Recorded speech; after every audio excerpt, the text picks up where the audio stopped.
अस्सलाम वालेकुम नहमदुहु व नुसल्ली अला रसूलिहिल करीम अम्मा बाद फौज बिल्लाहि मिनश शैतानिर रजीम बिस्मिल्लाहिर रहमानिर रहीम। नाज़रीन, माह रमज़ान की आमद है। रमज़ान का महीना अनकरीब आने वाला है। चंद दिन बाकी रह गए हैं। तो माह रमज़ान में हमारा मामूल क्या होना चाहिए ताकि सेहत को बरकरार रखा जाए।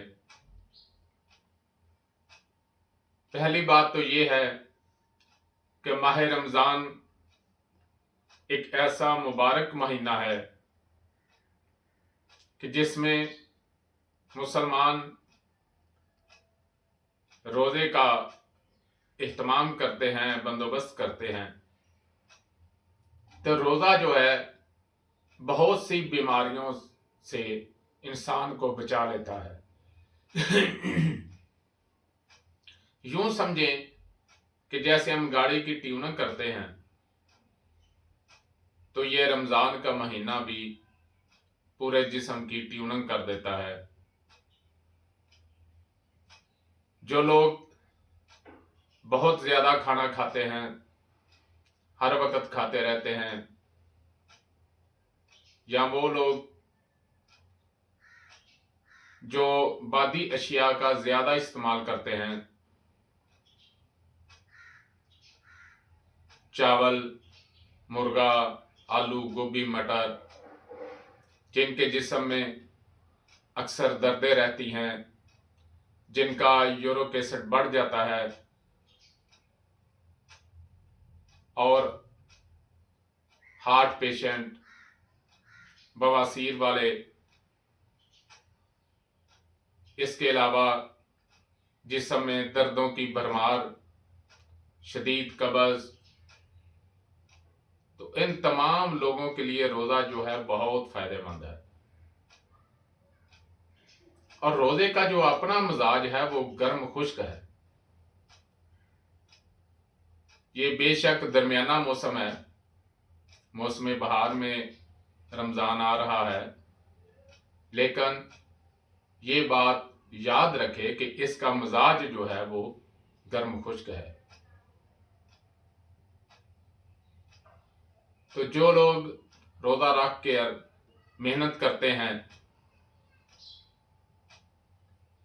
मजदूरी करते हैं, सारा दिन भाग दौड़ करते रहते हैं और साथ रोज़ा भी होता है, तो उनके जिस्म में गर्मी खुश्की का गलबा आ जाता है। तो सहरी के वक्त आप खजूर का इस्तेमाल ज़रूर करें। सहरी के वक्त खजूर का इस्तेमाल ज़रूर करें, सिर्फ अफ्तारी पे खजूर का इस्तेमाल ना करें। हमारे गुजरांवाला के एक दोस्त हैं, आलम दीन हैं, तो रमज़ान में उम्रे पे गए तो वहाँ के किसी आलम दीन ने उनको दावत दी और उनकी रहायश गांव में थी। तो जब सुबह का वक़्त आया, सहरी के वक़्त, वो एक बड़े से बर्तन में ऊँटनी का दूध और एक बर्तन में खजूरें देकर चले गए। और कुछ देर बाद आए तो मौलाना साहब ने अभी खाना शुरू नहीं किया। जब वो आए तो कहते हैं आपने खाया नहीं अभी तक? तो वो कहते हैं भाई वो कोई रोटी शोटी नहीं है? तो कहने लगे मेरी 50 साल उम्र हो गई है, मैंने अपने गांव में आज तक सहरी के वक्त किसी को खाना खाते नहीं देखा। सब लोग खजूर से और दूध से सहरी करते हैं। तो खजूर जो है इसमें ग़िज़ाइयत बहुत ज्यादा है। एक तो भूख नहीं लगने देती, और फिर कुव्वत जो है वो कायम रहती है। और उसके साथ वो लोग जिनके जिस्म में सफरा ज्यादा होता है, फिर उसके साथ ऊँटनी का दूध, तो बेहतरीन ये कम्बिनेशन बनता है। हरारत को कंट्रोल भी करता है और हरारत पैदा भी करता है। बहरहाल रमजान में आप जो मर्जी खाएं, तंदुरुस्त आदमी तो 12 महीने में जो मर्जी खाए, लेकिन रमजान शरीफ की एक अपनी ऐसी बरकतें हैं कि आप जो भी खाएं हजम हो जाता है, बशर्ते कि आपने रोजा रखा हो।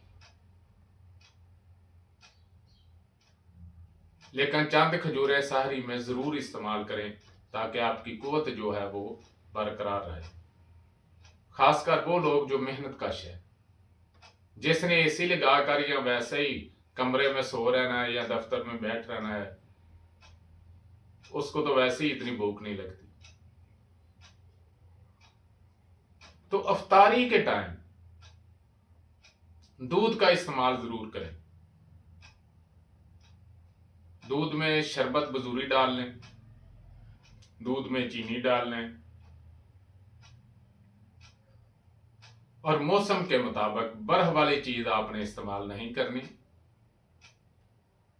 वैसे नॉर्मल ठंडक जो है वो ठीक है।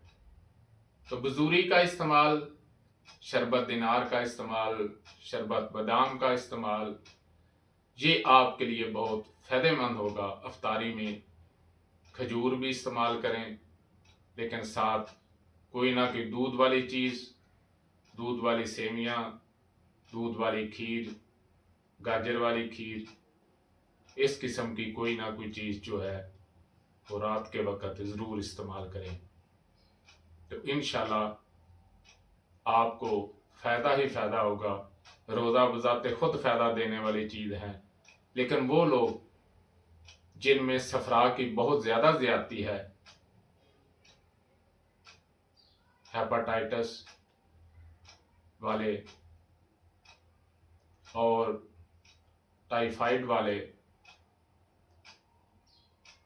जो समझते हैं कि हमसे रोज़ा जो है वो हम नहीं निभा सकेंगे, तो उनको चाहिए कि वो रोज़े में किसी मुसलमान को रोज़ा का बंदोबस्त कर दें, किसी मुसलमान को रोज़ा रखा दें, तो इंशाल्लाह उनको इसका सवाब जो है वो ज़रूर मिलेगा।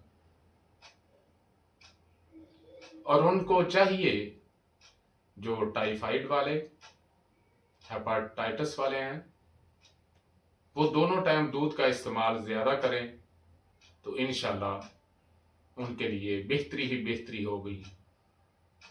और रमज़ान एक ऐसा महीना है, बड़ी बबरकत रातें हैं इसमें, लैलतुल कदर की रातें, आखिरी अशरे की ताक रातें। तो इसमें इबादत भी कीजिए, दुआ भी कीजिए अपने लिए, उम्मत मुसलमान के लिए, मेरे लिए, हर छोटे बड़े के लिए। वमा अलैना इल्लल बलाग।